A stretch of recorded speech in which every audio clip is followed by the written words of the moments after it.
Hello guys, welcome to Abhishek Jha classes. आज हम लोग करने वाले हैं कॉन्स्टिट्यूशनल वैल्यू का लेक्चर नंबर 13। जैसे कि आप लोगों को पता है कि हमने मॉड्यूल नंबर 2 स्टार्ट किया था और मॉड्यूल नंबर 2 में हमने फंडामेंटल ड्यूटीज के बारे में पढ़ा, आर्टिकल 51A के बारे में पढ़ा और आज इसका थर्ड लेक्चर है। आज हम लोग पढ़ेंगे legal status of fundamental duties. यानी कि अगर आप फंडामेंटल ड्यूटीज को फॉलो नहीं करोगे अगर, तो क्या कोर्ट आपको सजा देगी? आपको यह तो पता होगा कि फंडामेंटल राइट्स को अगर आप फॉलो नहीं करते हो तो उसके लिए सजा है, उसके लिए आपको सजा मिलेगी। लेकिन आप अगर फंडामेंटल ड्यूटीज को फॉलो नहीं करोगे तो क्या कोर्ट आपको उसके लिए सजा दे सकती है या नहीं? आज इस लेक्चर में हम लोग पढ़ेंगे। सबसे पहले ये जो पीडीएफ आपको अगर चाहिए तो प्लीज 6 स्टेप्स को फॉलो कीजिए। डिस्क्रिप्शन में 6 स्टेप्स को अगर फॉलो करेंगे, उस फॉलोइंग से आपको व्हाट्सएप ग्रुप और मतलब कि टेलीग्राम ग्रुप का लिंक मिल जाएगा, वहां पे आप ज्वाइन कीजिए और ये पीडीएफ ले लीजिए फटाफट से। और इसको आप लोगों को कॉपी में लिखना है, जैसे कि सारे के सारे नोट्स हम लोग ने बनाए हैं। ओके, चलिए आइए शुरू करते हैं। Legal status of fundamental duties. Reading करते हैं, पहले इसको अच्छे से पहले रीड कर लेते हैं, इसके बाद समझाएंगे हम। The legal status of fundamental duties in India is a topic of debate. ये एक डिबेट वाला टॉपिक है। Initially, the judiciary took a hands-off approach, considering fundamental duties as a mere moral obligation that India should follow, citizens should follow. However, in recent years, there has been a shift toward a more proactive approach. यानी कि यहाँ पे ये बोला गया है कि legal status जो है ये एक डिबेट वाला टॉपिक है।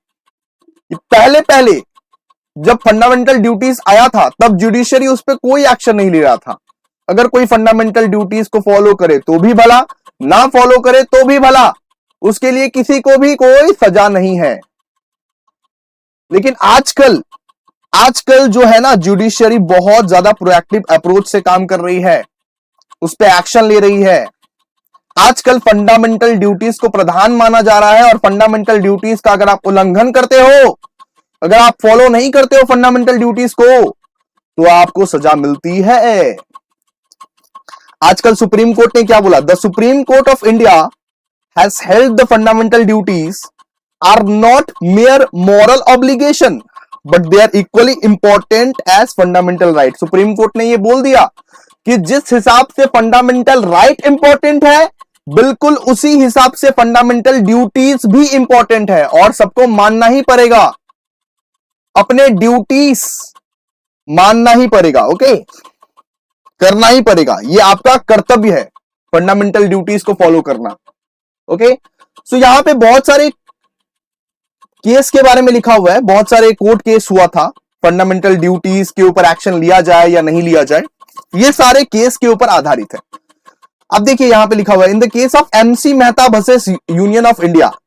MC Mehta versus Union of India के केस में क्या हुआ था? The court held the fundamental duties are the integral part of the constitution and the state can take measures to ensure the citizen adhere to this duties. तो M C Mehta ने case किया था union of India पे।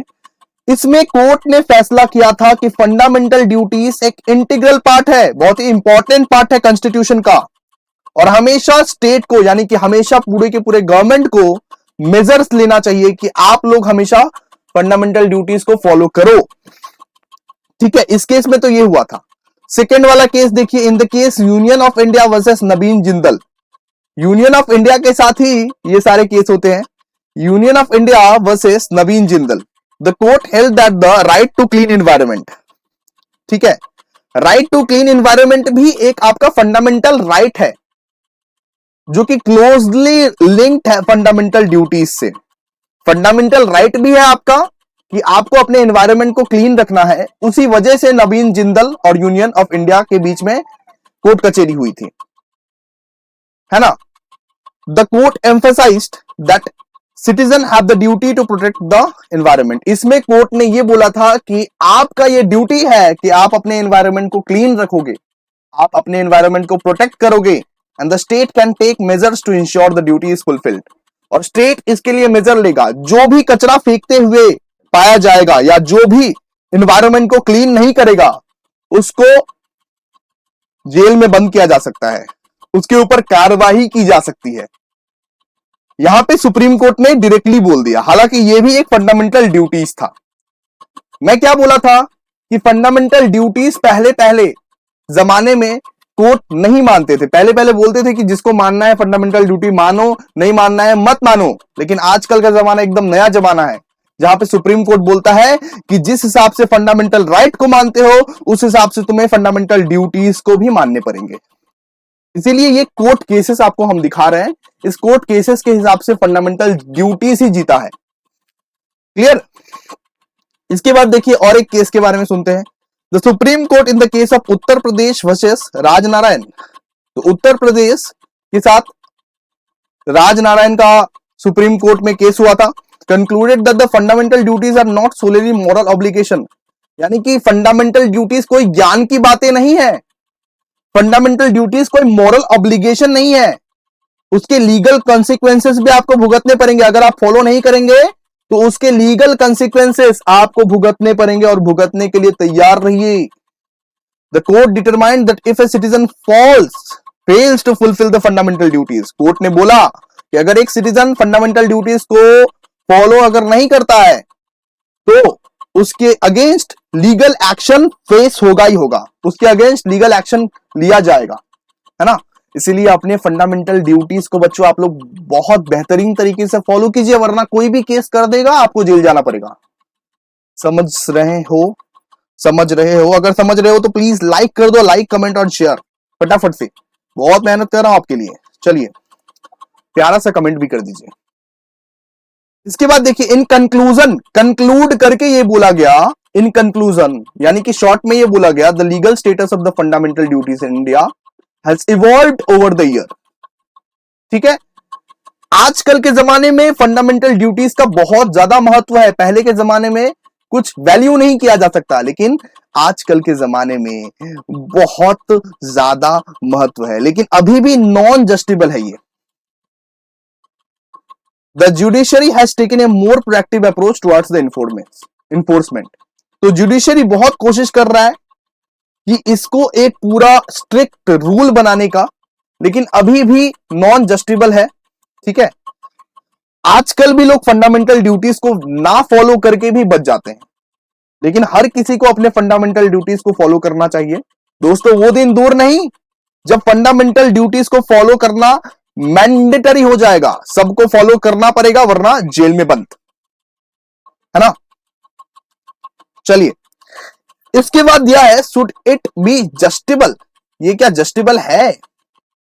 इसके बाद देखते हैं making fundamental duties justiciable could increase accountability and ensures the fulfilment of obligation. अगर फंडामेंटल ड्यूटीज को आप जस्टिबल बनाते हो तो इसके लिए इसके बाद आप अकाउंटेबल बन जाते हो और सारे के सारे सिटीजन्स अपने अपने कर्तव्यों का पालन करेंगे, निसंकोच होके अपने अपने कर्तव्यों का पालन करेंगे, कोई भी किसी के साथ गद्दारी नहीं करेगा, सबको अपना अपना ड्यूटी पता रहेगा और वो ड्यूटी को अगर आप फॉलो नहीं करोगे तब आपको जेल में डाल दिया जाएगा। तो ये डर होना चाहिए ना, इसीलिए ये जस्टिबल है।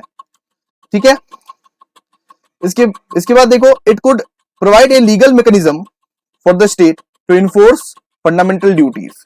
ये एक लीगल मैकेनिज्म प्रोवाइड कर देगा, जैसे कि फंडामेंटल राइट्स का आप उल्लंघन करते हो, कोई फंडामेंटल राइट्स का आप उल्लंघन करते हो तो आपको लीगल मैकेनिज्म के तौर से जेल में डाल दिया जाता है, हर चीज के लिए धमकाया जाता है ना। तो बिल्कुल फंडामेंटल ड्यूटीज के साथ भी ऐसा ही होना चाहिए, है कि नहीं। However it could infringe on individual freedom of choice and leads to be increased burden of the judicial system. लेकिन इसका एक कॉन्स भी है, इसका एक कॉन्स भी है कि इंडिविजुअल फ्रीडम को यहां पे छीना जाता है। मतलब मेरा कुछ फ्रीडम नहीं रहेगा अगर मैं सब कुछ फॉलो ही कर लूंगा, सारा का सारा लॉ फॉलो कर लूंगा, फंडामेंटल राइट्स भी फॉलो करना पड़ेगा, फंडामेंटल ड्यूटीज भी फॉलो करना पड़ेगा, तो मेरे चॉइस पे तो बात आई ही नहीं, मुझसे तो कुछ पूछा ही नहीं गया कि मैं क्या करना चाहता हूं, मैं क्या नहीं करना चाहता हूं। तो इससे क्या होता है, बर्डन इंक्रीज हो जाता है जुडिशियल सिस्टम पर। वैसे ही बर्डन इंक्रीज ही है, और भी ज्यादा बर्डन इंक्रीज हो जाएगा। हर हफ्ते कोर्ट कचहरी होगी, हर दिन कोर्ट कचहरी होगी, क्योंकि कोई ना कोई तो फंडामेंटल ड्यूटीज को तोड़ेगा ही ना। इसके बाद it would give the state excessive power to interfere the personal lives. इसका एक और लिमिटेशंस क्या है कि लाइक पर्सनल लीव में ना इंटरफेयर कर दोगे आप, गवर्नमेंट के पास पावर आ जाएगा कि आपका पर्सनल लाइफ में इंटरफेयर करेगा वो बार बार। सो यही सब आप लोगों को लिखना है।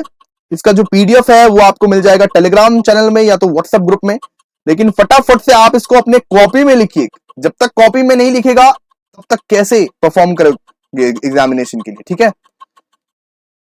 फोन में अगर रहेगा तो फोन ही में रह जाएगा, लेकिन कॉपी में लिखो।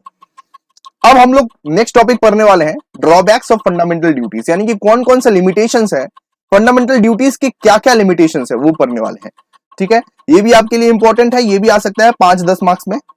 चलिए इसको पढ़ लेते हैं। The fundamental duties are not मतलब कि प्रिसाइजली डिफाइंड, यानी कि बहुत प्रिसाइज वे में डिफाइन नहीं किया है, बहुत शॉर्ट वे में डिफाइन नहीं किया है, तो इसीलिए ना सिटीजन लोग कंफ्यूज रहते हैं बहुत सारा।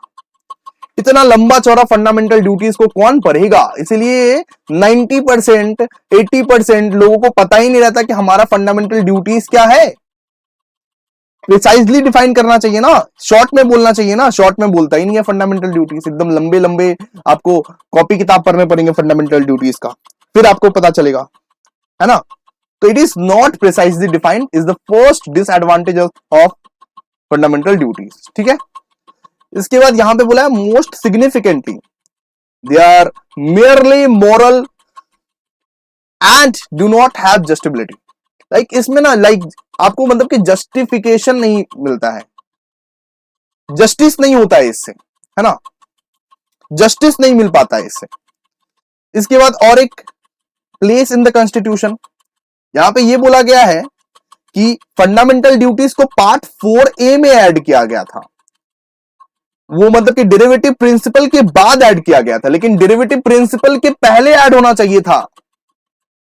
मैं अगर मतलब एक स्टेट का प्रिंसिपल्स पढ़ रहा हूं, एक स्टेट का मतलब कि डायरेक्टिव प्रिंसिपल पढ़ रहा हूं, तो उसके पहले ऐड होना चाहिए था ना। सबसे पहले फंडामेंटल ड्यूटीज पढ़ाओ, उसके बाद डायरेक्टिव प्रिंसिपल पढ़ाओ। लेकिन इन्होंने क्या किया, इन्होंने डायरेक्टिव प्रिंसिपल्स का पहले बना दिया, उसके बाद फंडामेंटल ड्यूटीज बनाया। पार्ट 4 में सबसे पहले डायरेक्टिव प्रिंसिपल्स रख दिया, इसके बाद 4A में फंडामेंटल ड्यूटीज रखा। इसके लिए बहुत ज्यादा दिक्कत हो गई, है ना, ये भी एक डिसएडवांटेज है। होना कहां चाहिए था, 3A में होना चाहिए था। अगर मान लो कि 3A में फंडामेंटल ड्यूटीज रहता तो लोग क्या करते, सबसे पहले फंडामेंटल ड्यूटीज को पढ़ते, फंडामेंटल ड्यूटीज को पढ़ने के बाद डायरेक्टिव प्रिंसिपल को पढ़ते, तो वो बात अलग ही होता। लेकिन अब क्या करना पड़ रहा है, सबसे पहले डायरेक्टिव प्रिंसिपल को पढ़ो, इसके बाद फंडामेंटल ड्यूटी पढ़ो। तो ये तो सीक्वेंस गड़बड़ी हो गई ना, सिंपल सा बात है, ठीक है। ये एक है। इसके बाद यहां पे और एक पढ़िए, fundamental duties prescribe duties for the citizen and not for the government. यहां पे सिटीजन को बोला गया है कि सिटीजन लोग आप ये ड्यूटीज, आपको ये ड्यूटीज फॉलो करने हैं, लेकिन गवर्नमेंट के लिए तो कुछ नहीं बोला गया है। गवर्नमेंट को तो नहीं बोला गया है कि कौन कौन सा ड्यूटी उनको फॉलो करना चाहिए। गवर्नमेंट के लिए कोई कानून तो नहीं बने हैं, सारा का सारा कानून क्या सिटीजन के लिए ही बनेगा। ये एक डिसएडवांटेज है, ठीक है। फंडामेंटल ड्यूटी सिर्फ सिटीजन के बारे में बात करता है, गवर्नमेंट के बारे में कहां बात करता है, ठीक है। Another point of criticism is that some fundamental duties are vague and it is not possible to an average man to understand them. Like vague मतलब क्या है कि लाइक हम समझ नहीं पा रहे हैं, कुछ ऐसा फंडामेंटल ड्यूटीज है जिसको समझना इम्पॉसिबल है, जिसको कोई आसान शब्दों में अगर ना समझाए तो समझना मुश्किल है। तो बहुत सारा फंडामेंटल ड्यूटीज ऐसा है जिसको समझना मुश्किल है, जिसको नॉर्मल आदमी लोग नहीं समझ सकता है। जो लोग इलिटरेट है वो लोग तो बिल्कुल नहीं समझ सकता है, उनको तो पता ही नहीं है कि उनका फंडामेंटल ड्यूटीज क्या है, ठीक है। अनदर ड्रॉबैक, ये सब लिमिटेशन है बाबू, ठीक है। Another drawback is the fundamental duties lies in the incorporation the part 4 of the constitution without appropriate legal sections. The fundamental duties are more price vicious. Like fundamental duties part 4 में लिख तो दिया गया, लेकिन उसके लिए कोई लीगल कार्रवाई नहीं है, बस एक मॉरल ऑब्लिगेशंस बना के छोड़ दिया गया, बस एक मोटिवेशन ज्ञान की बातें बना के छोड़ दिया गया। मतलब कि फंडामेंटल ड्यूटीज एक ज्ञान की बातें है, ज्ञान की बातें, ठीक है, यही एक डिसएडवांटेज है। इसके बाद there is a overlapping and repetition of the description of the fundamental duties. बहुत सारा बात को रिपीट कर दिया गया है फंडामेंटल ड्यूटीज में। बहुत सारा बात जो फंडामेंटल राइट्स में लिखे हुए थे उसी चीज को रिपीट कर दिया गया है फंडामेंटल ड्यूटीज में। क्या फायदा मिला रिपीट करके, है ना। इसके बाद फंडामेंटल ड्यूटीज बहुत सा सब चीज को मिस कर दिया है, जैसे कि कास्ट वोट, ये पे टैक्सेस, फैमिली प्लानिंग, इस सब चीज को मिस कर दिया है। फंडामेंटल ड्यूटीज में बहुत कुछ ऐड होना चाहिए था लेकिन मिस हुआ है बहुत कुछ। तो ये सब था पूरा का पूरा डिसएडवांटेज। आपको इसको कॉपी में लिखने हैं बाबू, मैं अभी भी बता दे रहा हूं कि आप लोग पॉज कीजिए, सबसे पहले इसको कॉपी में लिखिए। ये पीडीएफ तो आपको मिल ही जाएगा, इसके लिए कोई टेंशन वेंशन मत कीजिए, लेकिन कॉपी में भी लिखना पड़ेगा।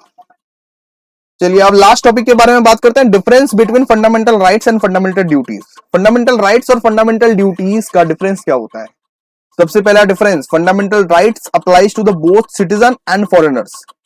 लाइक जो लोग फॉरेन से आएगा ना उनको भी फंडामेंटल राइट फॉलो करना पड़ेगा। फंडामेंटल राइट सबके लिए है, सिटीजन्स के लिए भी है और फॉरेनर्स के लिए भी है, लेकिन फंडामेंटल ड्यूटीज सिर्फ सिटीजन्स के लिए है, क्योंकि फॉरेनर्स को थोड़ा ना पता रहेगा फंडामेंटल ड्यूटीज, नहीं ना।